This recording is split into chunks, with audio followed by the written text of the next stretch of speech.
আওয়ামী লীগ মারা গিয়েছে বাংলাদেশে, আর জানাতে হয়েছে দিল্লিতে। অনেক রাজনীতিবিদ আমাদেরকে বারবার করে মনে করিয়ে দেয় আওয়ামী লীগ নাকি রাজনৈতিক দল, এবং এই রাজনৈতিক দল নিয়ে সিদ্ধান্ত আসার এখতিয়ার নাকি তাকে বলেছেন।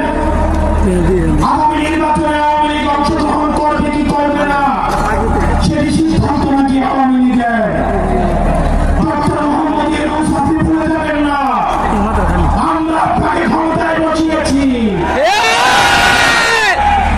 আওয়ামী লীগ নির্বাচন করবে কি করবে না, আওয়ামী লীগ আসবে কি আসবে না, এই সিদ্ধান্ত নিয়েছি আমরা। আওয়ামী লীগ মারা গিয়েছে বাংলাদেশে, আর জানাতে হয়েছে দিল্লিতে।